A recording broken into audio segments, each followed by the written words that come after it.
Pemirsa, terima kasih Anda kembali menyaksikan kabar utama. Sidang perdana gugatan kasus kepemilikan ijazah mantan Presiden RI Joko Widodo hari ini digelar di Pengadilan Negeri Surakarta, Solo, Jawa Tengah.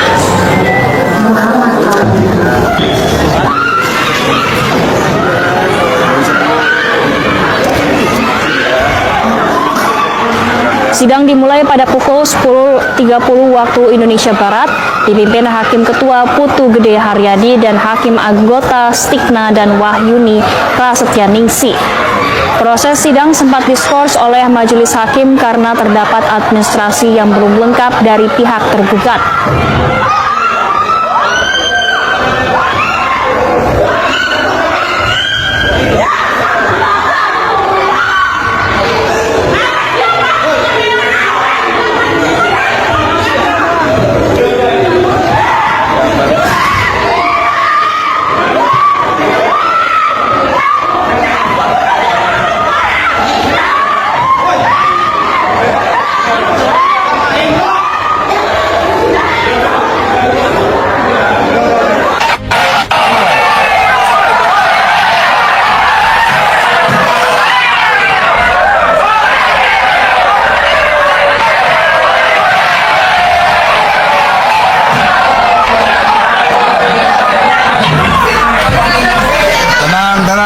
Tenang.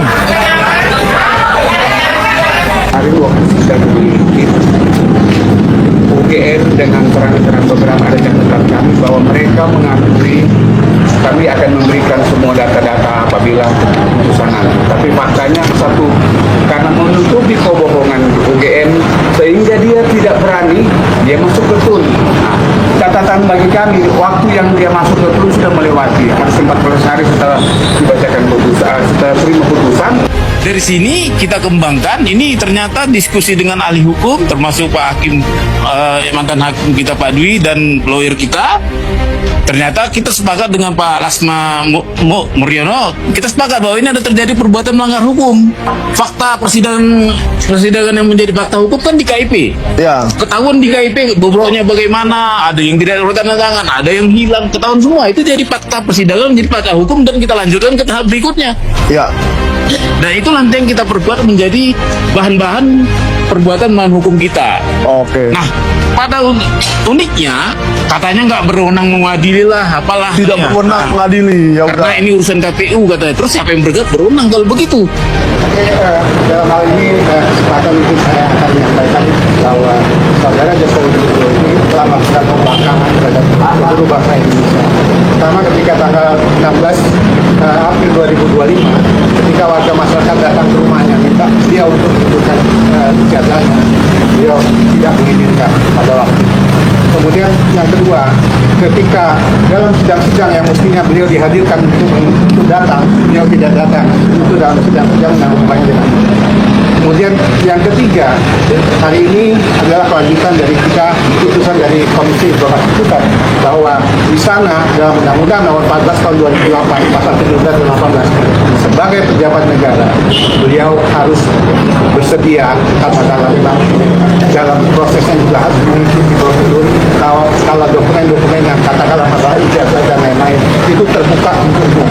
Nah, saat ini bukan hanya Joko Widodo yang melakukan pembangkangan, tapi Universitas Gadjah Mada, universitas besar di Indonesia ini melakukan pembangkangan terhadap warga Indonesia karena sudah ada putusan dalam KIP kalau ijazah dokumen Jokowi selama dia kuliah di Universitas Gadjah Mada, kemudian ijazah itu digunakan pada saat dia melegalisir, termasuk juga dokumen-dokumen standar-standar yang dia digunakan UGM pada tahun 1980, 1985 yang mestinya berhubungan apakah benar-benar UGM memproduksi ijazah tersebut, itu dia tutupi sampai sekarang dia bawa ke sidang peradilan tata usaha negara ini. Jadi buat kita ini betul-betul di samping Joko Widodo melakukan pembangkangan, Universitas Gadjah Mada yang universitas besar adalah juga lembaga negara, lembaga pemerintah yang bukan lembaga hukum yang bukan lembaga negara melakukan pembangkangan. Sampai kapan ini mau ditutupi? Saya pikir sudah waktunya mereka harus membuka, sehingga kalaupun di sini atau tidak, kami yakin kalau majelis hakim akan menolak keberatan yang UGM sampaikan di sidang ini. Terima kasih. Kami Bonjoli itu adalah program ijazah Jokowi. Ya, kami berjuang dari awal ini adalah melawan UGM. Dari awal kami menduga UGM ini adalah dipakai. Kami menduga keras memang UGM ini bagian dari kong kali kong. Dari UGM juga ini untuk melindungi ijazah yang diduga palsu. Kenapa masyarakat dari awal mempersoalkan ijazah Jokowi? Kenapa tidak mempersoalkan ijazahnya Megawati, SBY, walaupun Megawati SMA? Tapi kalau ada keanehan, itu orang persoalkan. Di ijazah Jokowi ini banyak sekali keanehan, itu dari awal. Pertama itu fotonya kentara sekali dengan kasat mata, itu bukan foto dia. Itulah orang yang mempersoalkan. Lalu yang kedua adalah pengakuan Bapak Kasmujo bahwa dia bukan sebagai pembimbing, baik pembimbing skripsi maupun pembimbing akademik. Inilah menguatkan bahwa memang Joko Widodo ini menggunakan ijazah palsu dan juga ada. Dan karena itulah ya kami Bonjovi menduga keras UGM ya melindungi usaha-usaha dari Joko Widodo untuk mengelabui ijazahnya yang diduga palsu. Lalu yang kedua, ya saya sebagai lawyer dari Bonjovi meminta kepada masyarakat Indonesia, karena Jokowi ini mau bersafar ini, minta kepada Jokowi tunjukkan ijazahnya. Ya. Sampai sekarang ijazahnya tidak ditunjukkan. Di Polda Metro dia mengatakan, polisi mengatakan ada ratusan bukti, 505 bukti ya. Ini salah satu kuasa di Roy Suryo CS. Ya. Jadi tidak perlu bukti yang banyak-banyak. Jokowi tunjukkan saja. Nah, kenapa masyarakat harus minta Jokowi tunjukkan ijazah? Ini sangat penting. Salah satu tantangan bangsa ini tidak maju adalah kejahatan dalam bidang ekonomi. Saya pengajar ilmu hukum, ya, pengajar ilmu hukum tindak pidana dalam ekonomi.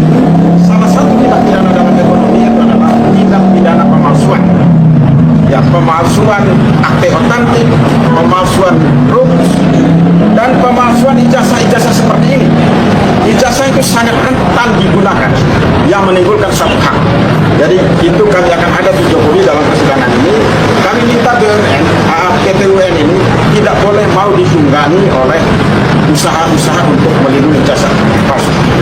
Kemudian ada beberapa pihak yang kita gugat, itu ada 9, yaitu KPU Pusat, Ya. kemudian Bawaslu Pusat, KPU DKI Jakarta dengan Bawaslunya, KPU Solo dengan Bawaslunya, kemudian Rektor UGM, kemudian mantan dekan Fakultas Kehutanan, Profesor Muhammad Naim, dan Profesor Budiadi. Ya. Di mana masalahnya adalah mereka ini melegalisir ijazah mantan presiden kita Joko Widodo, tidak ada tanggalnya, tidak ada bulannya, tidak ada tahunnya. Nah, kemudian kenapa KPU menerima? Itu kan tidak sah menurut undang-undang. Nah, oleh karena itu, jadi bukan kita menuduh bahwa jasa Jokowi palsu. Tidak bisa kita katakan begitu karena belum pernah dibuktikan. Jadi ya, kita gugat KPU hanya karena persoalan cacat formil, hanya seperti itu. Oke, cacat formil karena ijazahnya tidak ada tanggal. Tidak ada tanggal, tidak ada tanggalnya, baik tanggal, bulan maupun tahun. Memaksa untuk bersidang di pengadilan, Firdaus disorakin dan diusir keamanan serta masyarakat.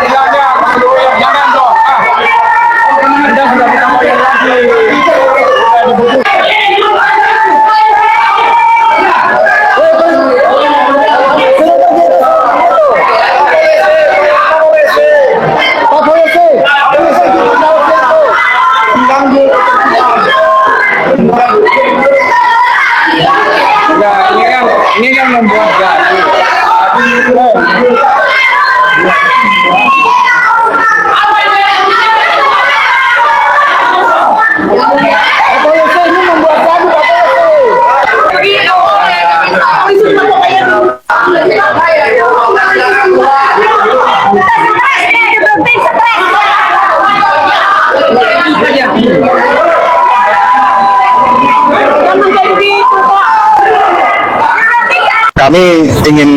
menyampaikan juga ya, jadi kesimpulan ini kan online, tetapi yang bisa kita sampaikan adalah kesimpulan ini berisi tentang bahwa gugatan kami diterima oleh Pengadilan Negeri Surakarta. Jadi kemarin sudah dilakukan eksepsi dan lain sebagainya tentang legal standing para penggugat dan apakah PN Surakarta ini berwenang atau tidak. Nyatanya adalah hari ini kita sampai ke kesimpulan berarti PN Surakarta ini berwenang untuk mengadili perkara ijazah Bapak Joko Widodo. Yang kedua, bahwa dari kesimpulan itu kami juga menyampaikan bahwa selama ini kan terus dikaitkan bahwa siapa yang menggugat itu yang memberikan bukti, kan begitu.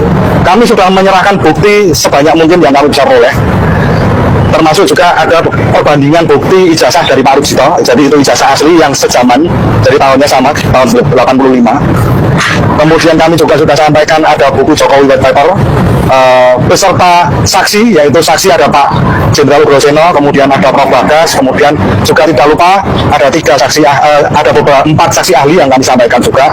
Itu ada dari Pak Roy, kemudian Bu Dr. Tifa, dan juga Rismon. Nah, dari semua yang kami sampaikan itu kalau di dalam bidang rezim perdata ya, itu kan sebanyak-banyaknya bukti yang bisa membuktikan, sebanyak-banyaknya fakta yang bisa dibuktikan di persidangan itu seharusnya yang didengarkan. Karena seperti yang kita lihat sendiri bahwa dari penasihat hukumnya Pak Jokowi itu tidak signifikan memberikan bukti-bukti, terutama pada bukti ijazah asli. Kami sudah meminta bahwa Pak Jokowi dimohon hadir untuk ke persidangan, dan sebenarnya hal krusial sebenarnya ada pada waktu mediasi dulu. Jadi dalam mediasi itu sebenarnya diatur dalam perma itu sebagai prinsipal itu harus bisa hadir untuk melaksanakan mediasi, tetapi itu tidak dilaksanakan. Kemudian ketika dalam proses persidangan pun juga sama, jadi tidak ada bukti-bukti yang relevan atau yang bersifat penting yang dihadirkan kepada hakim di persidangan. Jadi para tergugat satu itu hanya menunjukkan beberapa bukti tentang penyitaan ijazah dan lain sebagainya. Kemudian tergugat 2 pun juga sama, tetapi tergugat 4 Kapolri itu sama sekali tidak mengajukan bukti maupun saksi. Apalagi bukti saksi yang mereka hadirkan bahwa para tergugat 1 ini adalah bukti-bukti saksi-saksi yang menerangkan KKN-nya Pak Jokowi. Nah, ini tidak relevan karena apa? Yang dibuktikan oleh kuasa hukum Pak Jokowi itu hanya keberlangsungan KKN-nya saja. Sedangkan kami itu tidak hanya menggugat masalah KKN, tetapi juga masalah ijazah, kemudian transkrip nilai, kemudian masa studi beliau dan lain sebagainya untuk membuktikan ijazahnya beliau itu benar asli atau tidak, atau palsu seperti yang diupload oleh Dian Sandi Utama. Tetapi yang dibuktikan oleh para tergugat itu tidak mematahkan atau tidak membuktikan bahwa ijazahnya Pak Jokowi itu asli. Jadi tidak ada hal yang secara prinsip itu bahwa ini loh ijazahnya asli, itu tidak ada dari bukti tertulis maupun bukti saksi yang diajukan. Kira-kira begitu. Jadi kesimpulan kami, apalagi yang kemarin terakhir kami mengajukan yang namanya sumpah pemutus, decision itu juga merupakan salah satu upaya kami bahwa kami ini serius untuk menanyakan ijazahnya Pak Jokowi. Jadi sebenarnya masalah ini sepele kalau teman-teman atau masyarakat melihat, seandainya ditanya ijazahnya asli atau palsu, tinggal ditunjukkan aja, dicek siapa dosennya dan lain sebagainya, dicek di universitasnya, itu sebenarnya sudah selesai. Tapi hari ini ijazahnya tidak ditunjukkan, tetapi semuanya ikut membantah, tetapi membantah yang tidak secara teknis seperti itu. Kalau yang berkaitan dengan tadi Pak, kan dianggap Pak Jokowi itu melakukan perbuatan berencana tidak menunjukkan secara seksual. Itu dari hasil persidangan kemarin apa yang dikatakan? Jadi kalau menurut kami jelas para tergugat ini ya tidak hanya Pak Joko Widodo. Jadi Pak Joko Widodo ini karena beliau itu seorang pejabat publik, mantan presiden yang sampai hari ini masih dipanggil sebagai presiden ke-7 Republik Indonesia. Beliau juga menikmati pensiun, kemudian pengawalan, bahkan baru-baru ini juga diberikan rumah yang sangat megah dan lain sebagainya.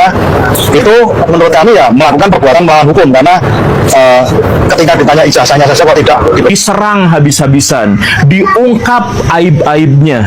Kemudian Pak Jokowi juga seperti itu. Kemudian kita lihat pejabat-pejabat justru rentan setelah beliau itu lengser. Iya kan? Nah, makanya Pak Gibran itu nampaknya juga untuk mengantisipasi hal seperti itu, biar aibnya tidak dibongkar, mungkin biar aib presiden masa lalunya mungkin agar tidak terbongkar, agar cerita-cerita tidak wajar di belakangnya itu tidak terlihat, maka beliau disimpan di situ. Jokowi entah bagaimana, mungkin ada dosa di belakangnya, kita nggak tahu, ada tindakan-tindakan dan keperluan-keperluan yang tidak wajar di masa lalu, sehingga berupaya untuk mempertahankan kekuasaannya. Bagaimana caranya? Menitipkan Pak Gibran untuk diasuh sama Pak Prabowo. Mbak Puan dapat tugas dari Presiden untuk membahas RUU perampasan aset sekaligus menjawab aspirasi masyarakat dan mereformasi DPR. Sedangkan AHY sering ditugaskan oleh Presiden sambut tamu negara dan sekaligus kunjungan ke luar negeri. Sedangkan Gibran mendapatkan arahan dari Presiden untuk ikut ronda malam terkait stabilitas keamanan. Aduh, apa sekali bangsa ini. Mahal-mahal menggaji wakil presiden, tapi tugasnya sekelas RT. Pada 31 Agustus 2025 kemarin kan Prabowo Subianto ini kan tampil serius ya di hadapan publik. Jadi bersama para ketua umum partai, beliau menyampaikan pidato yang penting di tengah situasi politik dan keamanan yang saat ini sedang hangat ya. Jadi aksi unjuk rasa besar terjadi di berbagai kota, bahkan disertai penjarahan dan potensi kerusuhan massal. Nah, seharusnya sesuai amanat Undang-Undang Dasar ya, acara sepenting ini kan juga dihadiri Wakil Presiden. Tapi kursi Wakil Presiden sepertinya kosong. Nah, di hari yang sama, ini Wakil Presidennya kan justru memilih bertemu dengan 8 orang yang disebut sebagai perwakilan ojek online ya.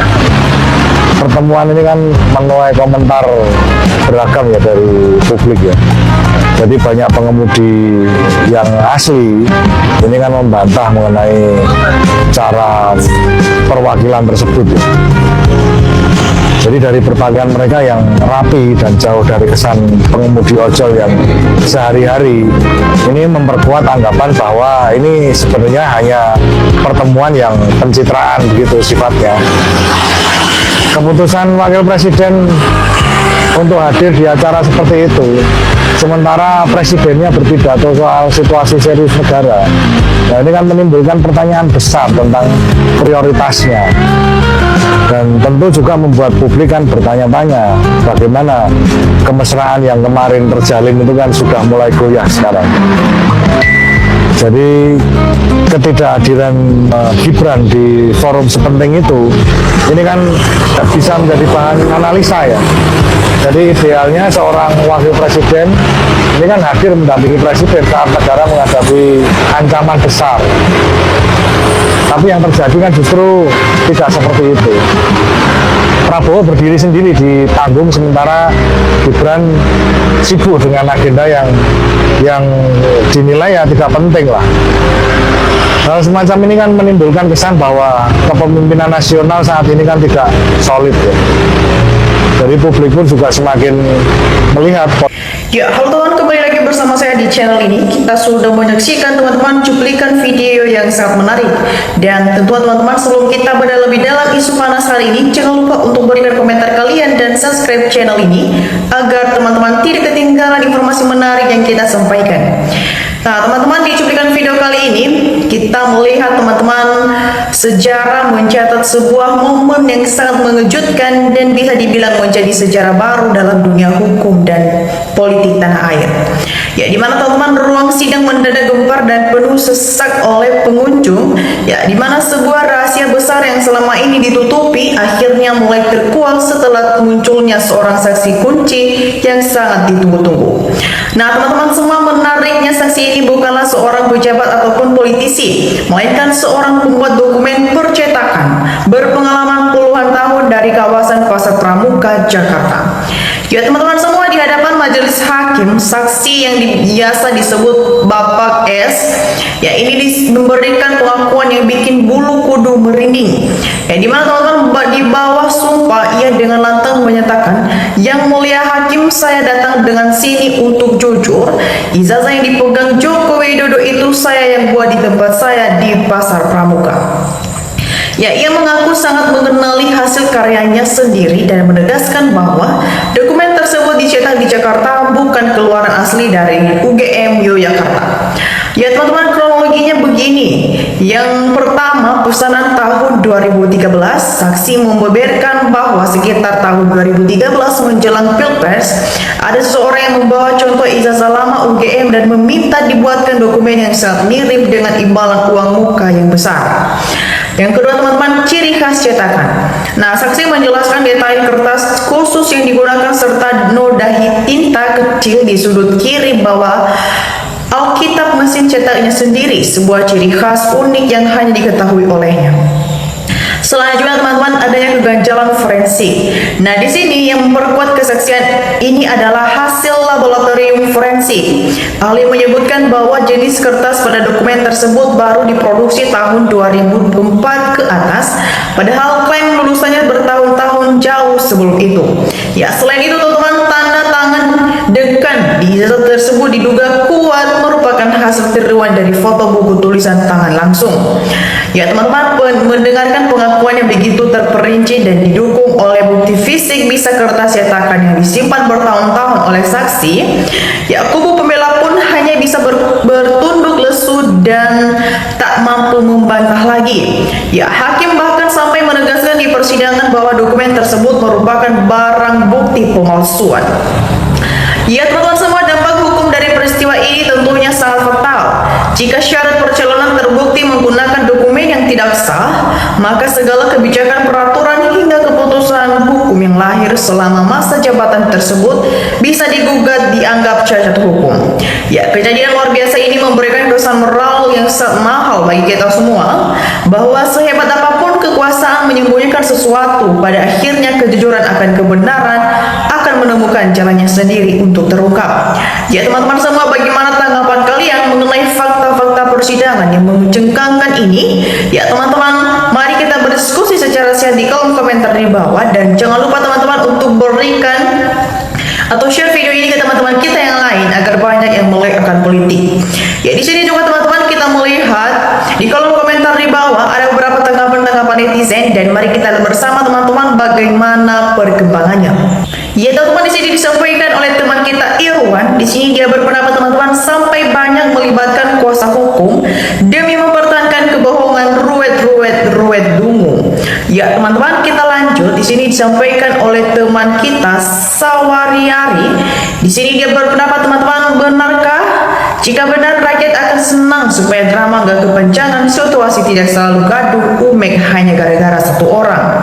Ya teman-teman, kita lanjut. Di sini juga teman kita Morgo Tumo memberikan tanggapannya, segera tangkap Pak Hakim Jokowi. Itu jelas ijazahnya palsu, dipastikan Jokowi tidak punya ijazah asli. Ya teman-teman, Mulyadi memberikan tanggapannya, pembela kebohongan tak ada satupun yang diseret ke meja hukum seperti Rektor UGM. Ya teman-teman, kita lanjut. Disampaikan oleh kita Musli memberikan tanggapannya, semoga menyala news benar-benar menyala sampai kapanpun dan tidak pernah padam karena kezaliman para pejabat biadab. Ya teman-teman, kita lanjut. Nursida Barlian memberikan tanggapannya, kebohongan harus ditindak sesuai keadilan. Jokowi harus dihukum seadil-adilnya atas korban yang sudah menderita seperti Pak Bambang Tri dan yang lainnya, untuk pelajaran dunia pendidikan dan mafia penegak hukum. Ya teman-teman, kita lanjut. Tata Grendra memberikan tanggapannya yang sangat luar biasa. Kurang bukti apalagi wahai para penegak hukum yang kami hormati dan kami bayar dari pajak kami. Sekalipun tanah kecil kami kering tidak bisa dipakai bercocok tanam, rumah kami rewat, namun kami tetap bayar pajak buat kalian untuk melayani kami. Ya teman-teman, kita lanjut. Bandel pun memberikan tanggapannya, seseorang pembohong akan dibela para pendusta, dikelilingi para penjilat, disanjung para pengkhianat, dan didoakan para orang-orang munafik, dan dikendalikan oleh iblis. Saya yakin tidak ada satupun manusia yang kebal sama hukum, salam waras. Ya teman-teman, kita lanjut. Ferdinandio memberikan tanggapannya, sama siapa lagi kami rakyat miskin ini minta keadilan kalau hakim aja mau disuap pusing. Ya teman-teman, kita lanjut. Tata memberikan tanggapannya, kalau kita baca Al-Quran sudah jelas dikatakan bahwa kebohongan sekecil apapun akan Allah perlihatkan, begitu pula sebaiknya kebenaran akan Allah perlihatkan.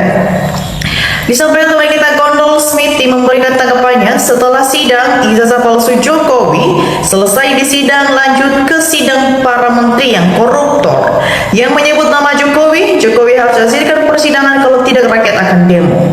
Ya teman-teman, kita lanjut. Di sini juga teman kita Lilis Suwarkiti memberikan tanggapannya, ya Allah inna wa jiun. Ya teman-teman, kita lanjut. Di sini juga teman kita Julius 1 memberikan tanggapannya, mari aparat semua jujur dan berintegritas serta adil agar negara dan rakyat Indonesia jaya dan makmur merdeka.